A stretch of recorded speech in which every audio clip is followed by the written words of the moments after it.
Hello, welcome to the Freedom from Anger podcast. Just jumping in here today to do a quick recording. The topic is Halloween. It's just a couple of days away, and I'm certainly looking forward to it. It's definitely my favorite holiday. I just love the leaves starting to fall, change colors, starting to cool down. It's not insanely hot like the summertime.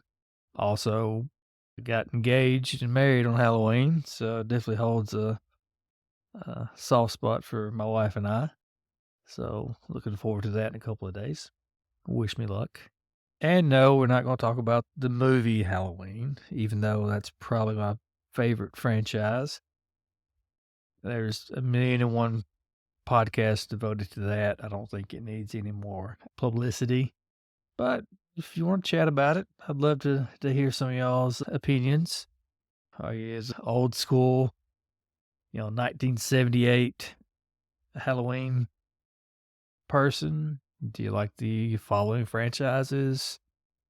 I break it up into, I don't know, about 3 or 4 different sections. I think, you got your 78, the classic to 95. That's 1 through 6. I mean, if you want to count Season of the Witch, Halloween 3, which is, whatever. Then to 95, you got the Paul Rudd introduced. Then you had H2O, I think it's 98. And then you had the horrible Halloween Resurrection in 2002. And then a few years go by, then you had the Rob Zombie Halloween and Halloween 2, 07, 08. And then you had a long break into the current trilogy from David Gordon Green, Danny McBride, all of them. Halloween, Halloween Kills, Halloween Ends. Kind of up in the air on those last 3. I think I need to go back and watch them a couple of times to really grasp what was going on there. I'm just a sucker for the old school Halloween. 1, 2, 4, 5, 6. Yeah. Anywho, enough about all that. But yeah, just shoot me a comment. Let me know which one of those are your favorite. I'd be very interested to know. But what I really want to talk about is just what's the history of Halloween. A lot of us, we celebrate these holidays just because we're expected to. We don't really know where it comes from or the traditions or why we do what we do. So I was just kind of messing around online today and I came across this actually really good website as far as little history articles. It's historyextra.com. It is the official website for BBC History Magazine. So probably pretty reputable. And this is the newest article I could find on Halloween. It was published on the 23rd of this month by Lauren Good. And it's just simply titled, What is the History of Halloween? So I'm going to painstakingly read this article. Bear with me. I'm probably not the most pleasant person to listen to read something, but I'm going to do my best. But hopefully take something away, help you learn something. If you're not on board with listening to me talk for the next 5 minutes, that's fine. I hope you have a great Halloween. Be safe. Don't do anything crazy that's going to get you hurt or anybody else hurt. Just have fun. Be open to, feeling those emotions of fear and just kind of roll with it. So I'm going to go ahead and start it on this article. Like I said, bear with me. I'll do my best. Each year, 31st of October is a day to celebrate all things that go bump in the night. But where do our Halloween traditions come from? Lauren Good explores the history from turnip carving to prayers exchanged for cake. As autumn unfolds, bringing with it russet leaves and longer nights, many of us prepare for the spookiest night of the year, Halloween. Pumpkins are carved, decorations appear, and children and adults ready their costumes. But where do these traditions begin? Explore the history behind Halloween from its ancient roots to the origins of a much-loved modern phenomenon, the pumpkin spice latte. When did we start celebrating Halloween? Halloween's origins can be traced back to the 7th century, when Pope Boniface IV established All Saints' Day on the 13th of May to honor saints who had reached heaven. However, in the 8th century, this feast day was moved to the 1st of November.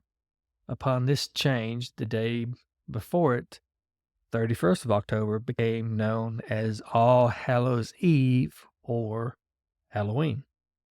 The shift in this Christian date from May to November was likely intended to replace the pagan festival of Samhain, pronounced Samhain, an ancient Celtic celebration marking the end of the harvest and the onset of winter.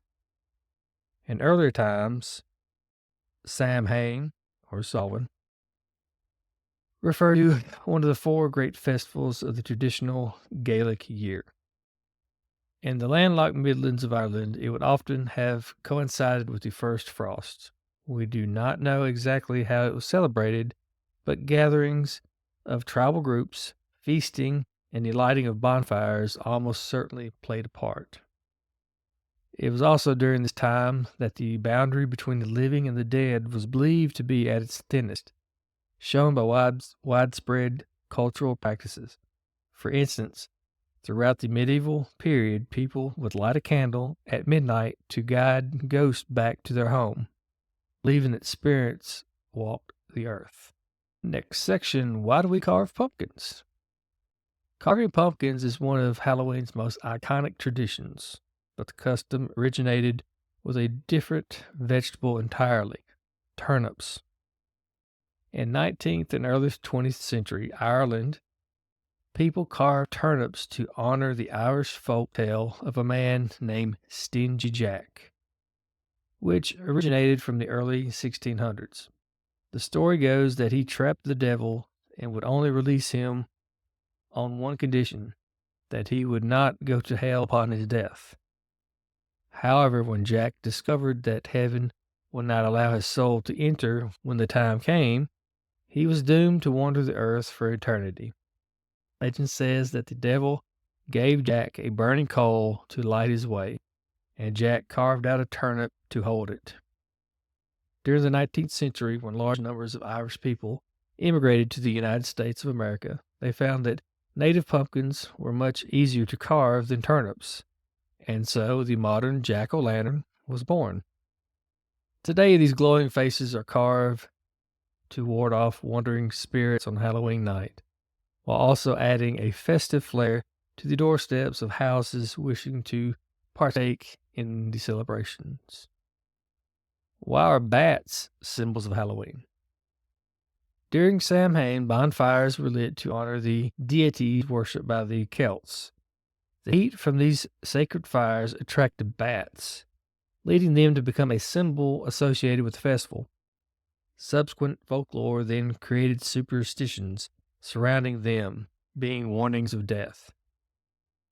Once the celebratory bonfires had burned out, people would relight the fires in their homes from the sacred bonfire outside to bring protection and warmth over the incoming winter. What is the history of trick-or-treating?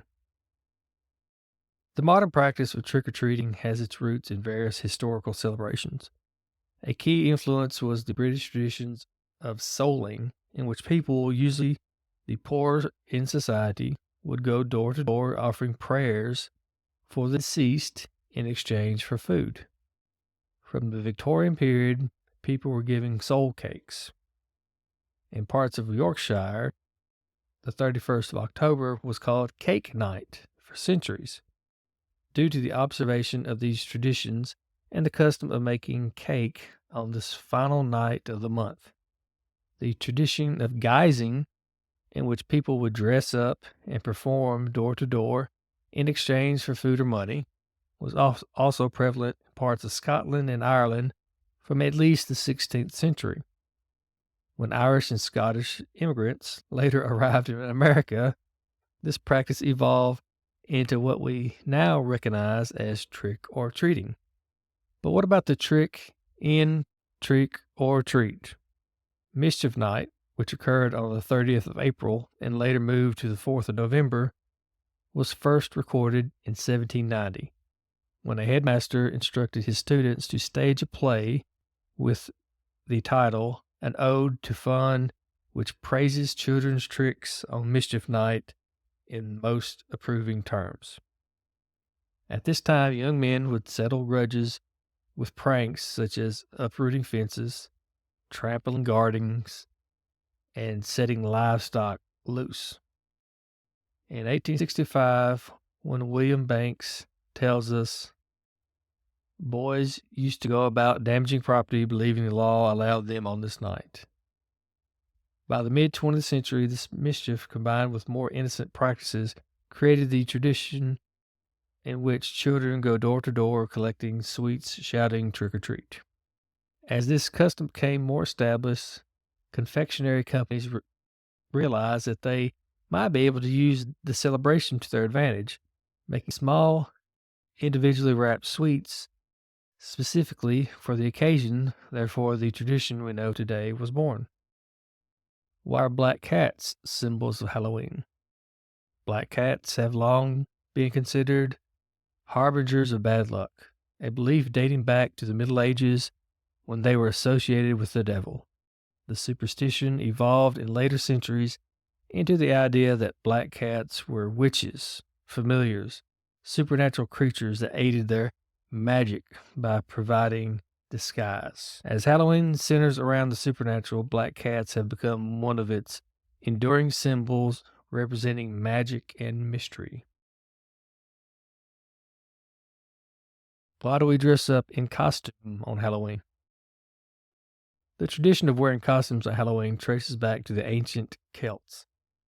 During Samhain, they believed that spirits roam the earth, and to avoid being recognized by these malevolent beings, they would wear disguises. By donning costumes, they hoped to confuse the spirits and evade harm. This practice has evolved over the centuries into the playful costume wearing we see today. Whether dressing as witches, ghosts, or pop culture icons, the tradition of wearing costumes on Halloween remains a key part of the celebration. And last but not least, the all-important, what is the history of pumpkin spice? Pumpkin spice is now synonymous with the trappings of autumn, but it wasn't always used to flavor lattes. The first commercial pumpkin spice blend dates back to 1933 with Thompson and Taylor Spice Company, being the first on the market. The mix we're more familiar with today was released in 1934 by McCormick and Company. Aimed to simplify the process of making pumpkin pie, a classic American dessert, this blend of cinnamon, ginger, nutmeg, and allspice provided an easy and more economical solution to gathering individual spices. In 2003, Starbucks popularized pumpkin spice in the form of the now iconic pumpkin spice latte. While on the hunt for a drink that would be as successful as their peppermint mocha, this seasonal drink quickly became a cultural phenomenon, and soon the flavor expanded into everything, from candles to body lotions, even Spam. In 2022, pumpkin spice even made it into the dictionary, cementing its place among autumn traditions. All right. Well, that is the end of that article. Hopefully you made it to the end. If you did, congratulations. Stumbled a little bit. That's all right. But yeah, I think it's fascinating that these traditions have held on for hundreds of years. I think it's great. There's nothing wrong with reliving some childhood memories, dressing up, whether you're young or old, um, going out, watching scary movies, allowing yourself to be vulnerable, allowing yourself to be afraid, having a laugh. I think it's definitely healthy, and I think we should do it more uh, throughout the year instead of just October 31st.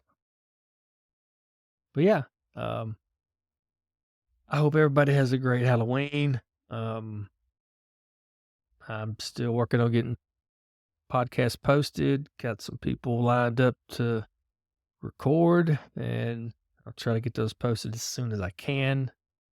Um, but yeah, I hope everybody has a great Halloween. Um, Make sure you got candy. You don't want to be that person who get candy, then you get the little munchkins knocking on the door. So, and worst case scenario, nobody shows up and you got a lot of candy to eat. So, win-win.